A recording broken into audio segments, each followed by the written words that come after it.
ভগবান এই সংসারী মানুষকে বেশি ভালোবাসে কেন জানো না? একদিন দেবর্ষি নারদ মুনির মনে বড় অহংকার হয়েছিল।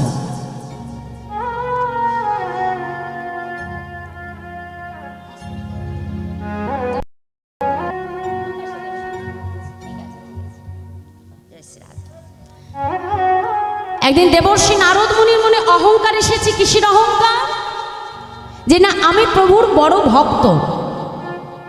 মনে মনে চিন্তা করছে আমি বুঝি প্রভুর বড় ভক্ত। কেন ভক্ত মা?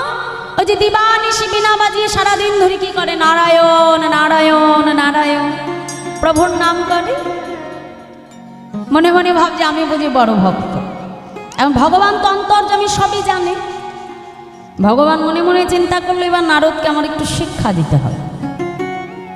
হ্যাঁ, এখন প্রভু কি করছে? নারদকে ডেকে বলছে, নারদ শোনো, তুমি একটা কাজ করো নারদ। এই যে আমি তোমার হাতে একটা তেল দ্বারা পরিপূর্ণ করে একটা বাটি দিলাম, তুমি এই তেলের বাটিটাকে হাতে নিয়ে পৃথিবীকে একবার প্রদক্ষিণ করে আসো। এখন নারদ সারাদিন ধরে বিনা বাজিয়ে প্রভুর নাম করে মা। ভগবানকে এসে প্রশ্ন করছে, আচ্ছা প্রভু, আমি যে বিনা বাজিয়ে দিবানিশি তোমাকে ডাকি, হরি নাম করি, কিন্তু আমি একটা জিনিস লক্ষ্য করেছি প্রভু, ওই সংসারী জীব যদি একবার তোমাকে ডাকে না দয়াময়, তুমি দেখি তাদের ডাকে বড় আকুল হয়ে সাড়া দাও। আচ্ছা প্রভু, ওই সংসারী মানুষের ডাকের মধ্যে এমন কি আছে যে ডাক আমি স্বয়ং নারদ মুনি তোমায় ডাকতে পারি?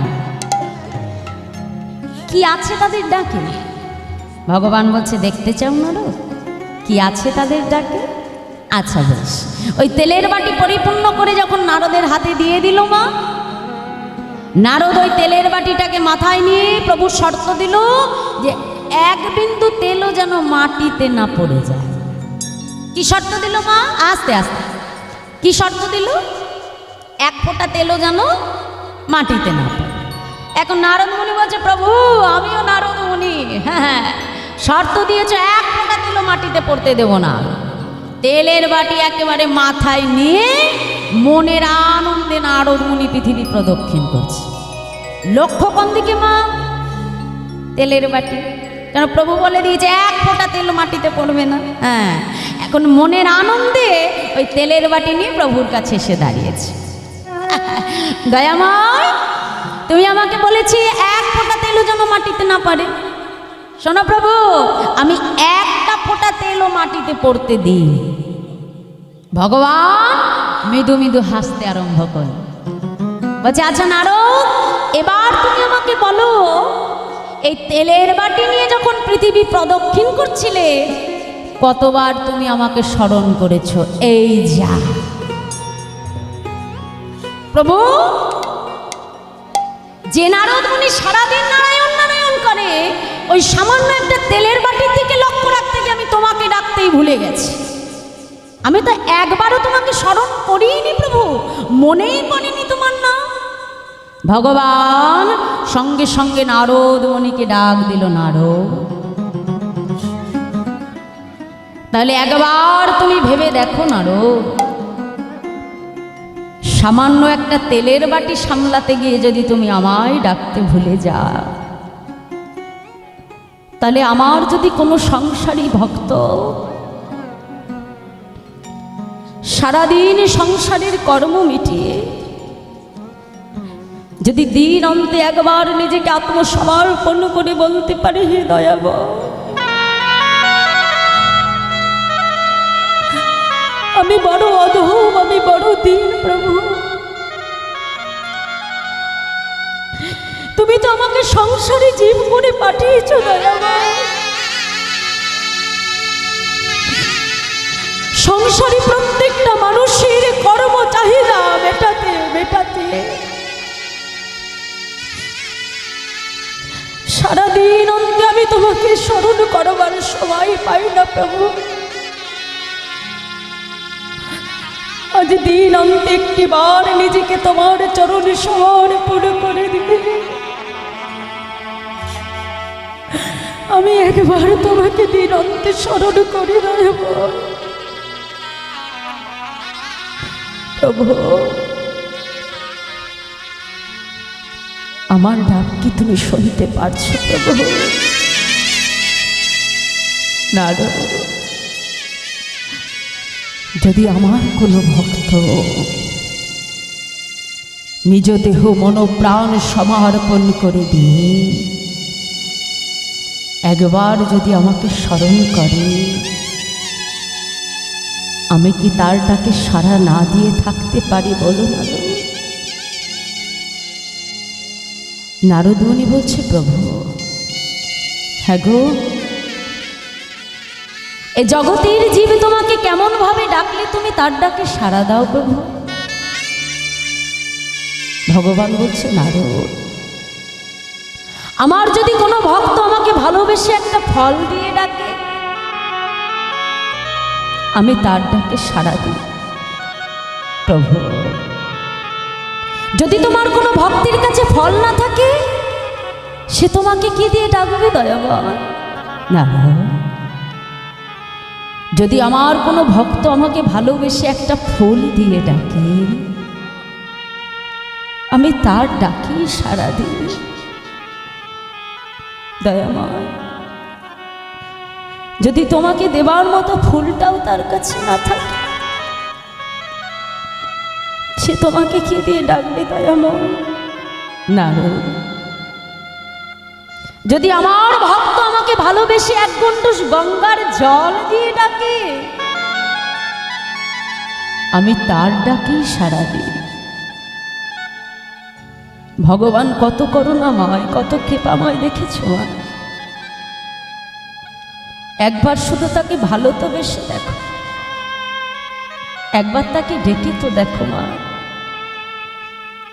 আমরা তো তাকে ডাকতেই পারি না, আমরা তো ভজতেই পারি না, আমাদের বিশ্বাস আসে না মা তার প্রতি।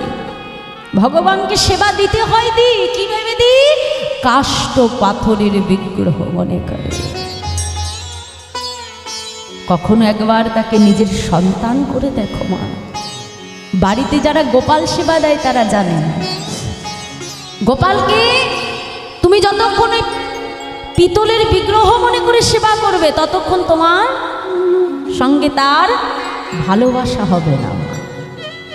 দেখবে যখন ওই গোপাল তোমার ঘরের সন্তান হয়ে যাবে, ঠিক একজন মা যেমন তার সন্তান যতক্ষণ না সেবা করে, তার মনের ভেতরটা যতক্ষণ আনচান করে মা, যতক্ষণ না ছেলেকে খাওয়াতে পারবে, দেখবে মার মনের ভেতর টানচান করে যে এত সময় হয়ে গেল, বেলা হয়ে গেল, আমার ছেলের খাওয়া হলো না।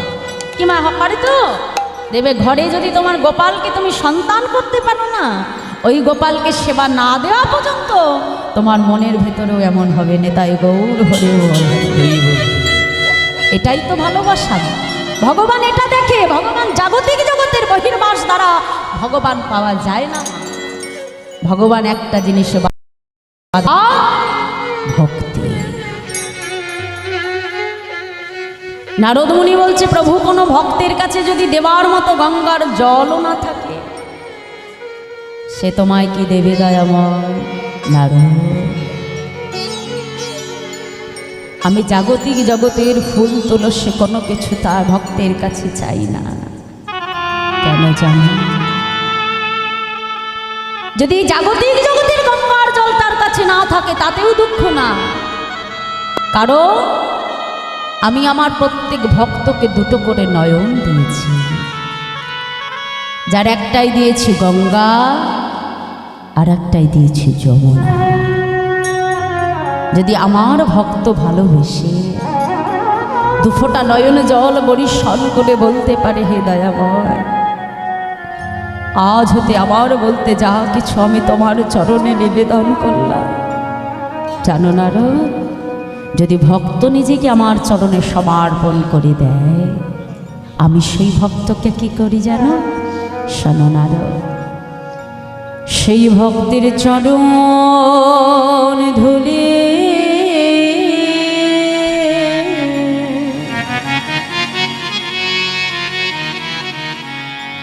আমি অঙ্গে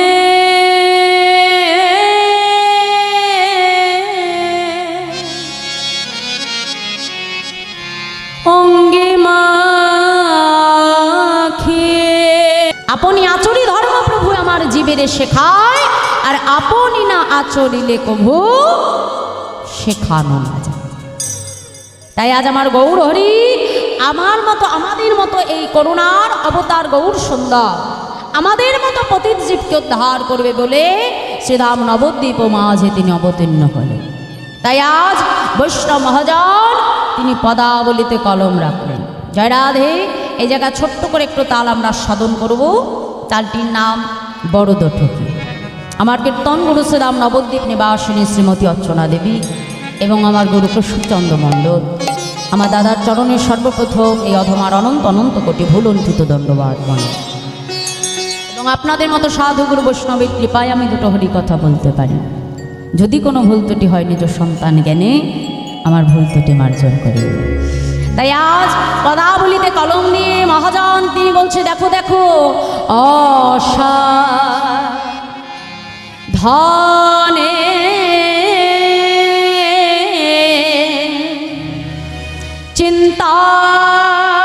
চিন্তামনে আমার বিধি মেলা ওলো আনে অসাধনে চিন্তামণি আমার বিধি বিলাগুলো আনি আমার গোরা বড় দয়ালো ও আমার গোরা বড় দয়ালো ঠাকুর কোন সাধন ভজন লাগলো না রে, কোন সাধন ভাজন লাগিল না রে তারে অসাধনে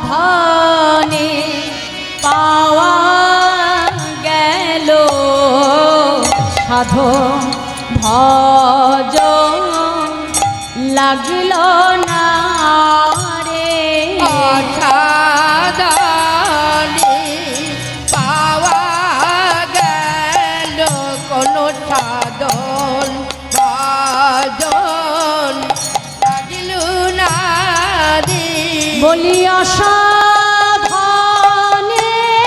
পাওয়া গেল কোন সাধন ভাজনি লাগিল না রে বলি অসাধনে পাওয়া গেল সাধে যুগ হয়ে গেল বলি অসাধনে পাওয়া গেল হলো ধনী নিতাই গৌর হরি হরি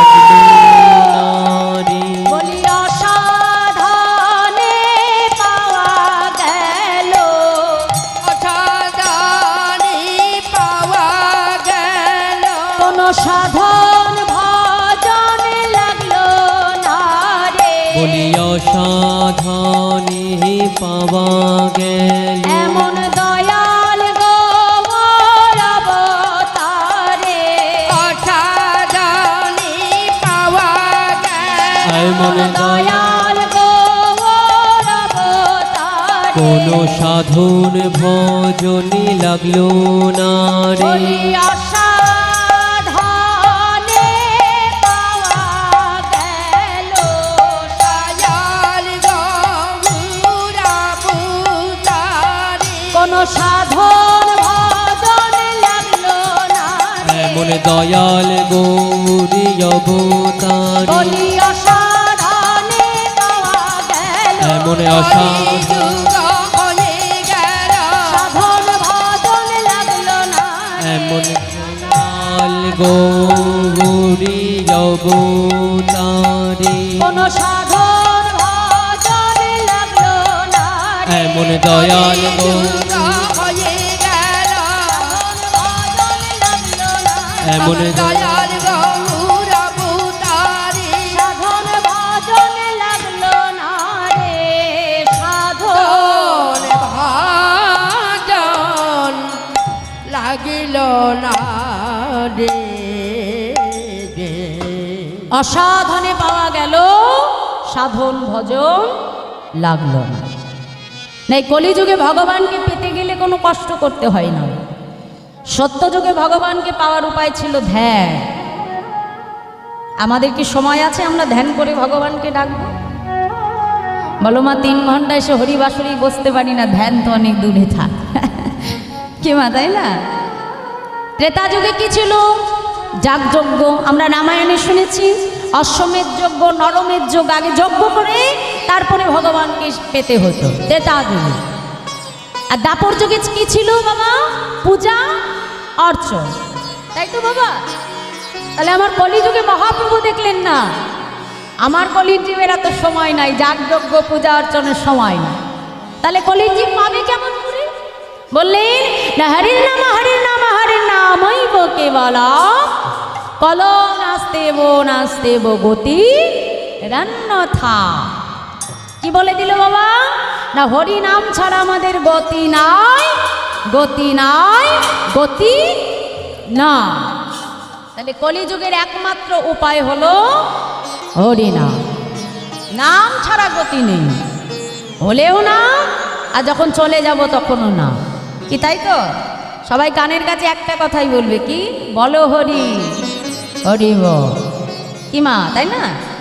ভালো করে দেখবে, যখন ওই সব দেহ নিয়ে যাওয়া হয় না, সবাই বলে বলো হরি হরি বল, আর ওই মরার মাথা একবার এপাশে দোলে একবার ওপাশে দোলে। ভালো করে দেখবে। এখন তো মরেও সুখ হয়ে গেছে, বা এসি গাড়িতে চলে যায়, তাই না? 4 কাঁধেও নেওয়া লাগে না। কি তাই না মা? 4 কাঁধে নিলে ভালো দেখা যাবে, দেখবে একবার এপাশে নড়ছে এপাশে নড়ছে। হ্যাঁ, সবাই বলছে বলো হরি হরি বল। আর মরার মাথা কি বলে?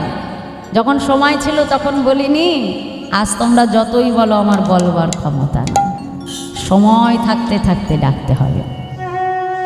শাস্ত্রে বলছি, সময় করিয়া পত্রী ধরিয়া যে বা চলে দ্রুত গতি, সময় শেষে অনাশেষে সেজন চলে যায় আপনি বসতি। ভগবানকে ডাকতে হলে সময় মতো ডাকতে হবে। কি মা, তাই না? এই যে ধরো আমি হরে কৃষ্ণ নাম উচ্চারণ করব, তা এখন আমার গালে দাঁত আছে, আমি বলছি হরে কৃষ্ণ কৃষ্ণ কৃষ্ণ হরে হরে, হরে রাম রাম রাম হরে হরে বলছি তো মা। এই যে 16 নাম 32 অক্ষর আমি উচ্চারণ করছি, কিন্তু বাবা যখন আমার গালে দাঁত থাকবে না, তখন যদি বলতে যাই সঠিক বেরোবে বাবা? হবে বাবা? দেখা যায় আমি বলছি মা হরি বল, আর মুখ দিয়ে কি বেরোবে? হবি বল। এটা হাসির কথা না, এটা হবে, সবারই হবে বাবা। তাহলে 16 নাম 32 অক্ষর আমি উচ্চারণ করব, তাহলে আমার যদি তখন ক্ষমতা না থাকে, তখন বলতে গেলে হবে মা? হবে না। অভ্যাস রাখতে হবে। অভ্যাস না থাকলে শেষে গিয়ে যতই চেষ্টা করি না কেন মা, ওই হরিনাম আর বদন থেকে উচ্চারণ হবে, তাই না? তা মহাপ্রভু কি করলো জানো? নদিয়া রাজপথে দাঁড়িয়ে নদেবাসীকে ডেকে ডেকে বলছে, নদেবাসী